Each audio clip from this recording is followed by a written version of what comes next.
कार्तिक मास महात्म तीसरा अध्याय।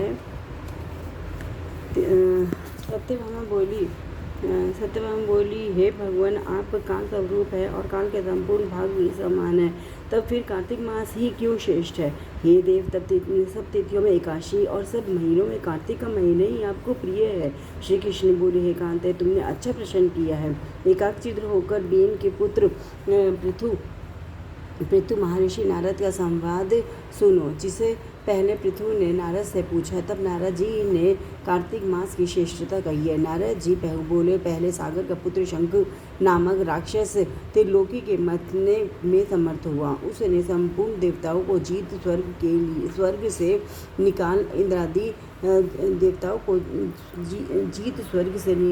इंद्रादि संपूर्ण लोकपालों के अधिकार अपने हाथ में कर सब देवता उसके भय के मारे अपने अपने स्त्री पुत्र आदि लेकर बहुत वर्ष पर्यंत सुमेरु पर्वत की गुफाओं में वास करते रहे।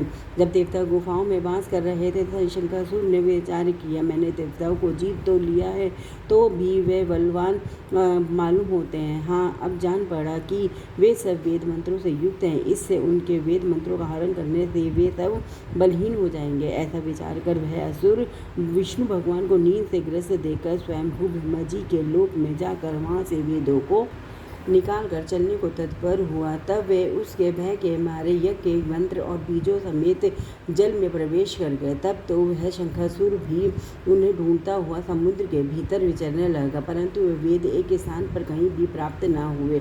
पीछे से ब्रह्मा जी सब देवताओं को संग ले और पूजा की सब सामग्री इकट्ठी कर बैकुंठ में विष्णु भगवान की शरण में गए। वहाँ उनके जगाने के निमित्त सब देवता गाने बजाने लगे और गंध धूप बार बार देने लगे। उनकी भक्ति से संतुष्ट होकर भगवान ने नेत्र खोले। तब सब देवताओं ने विष्णु भगवान के दर्शन किए और षोडशोपचार से पूजा कर के दंडवत पृथ्वी पर गिर पड़े। तब तो माधव भगवान उनसे कहने लगे, हे देवगण, मैं तुम्हारे भजन कीर्तन आदि कार्यों से प्रसन्न हुआ हूँ। मैं आप लोगों की मनोकामना पूर्ण करूँगा। अश्विन शुक्ल पक्ष की एकादशी से देव उठनी एकादशी तक पहर भर रात्रि में सब भर रात्रि रहे। तब से जो मनुष्य तुम्हारी तरह भजन और कीर्तन करेंगे वे मुझे प्रसन्न कर मुझे प्राप्त होंगे। शंखासुर जिन वेदों को हर लाया है वे सब जल में स्थित हैं। उन्हें मैं शंखासुर को मार कर लाऊंगा। अब से बीज मंत्र समेत सब वेद प्रति वर्ष कार्तिक के महीने में सदा जल में निवास करेंगे। मत्स्य रूप धारण कर मैं जल में जाता हूँ। तुम संपूर्ण मुनियों को लेकर संग आओ। इस लोक में जो अच्छे मनुष्य प्रातःकाल स्नान करते हैं वे निश्चय ही अक्षत्र स्नान के फल को प्राप्त होते हैं।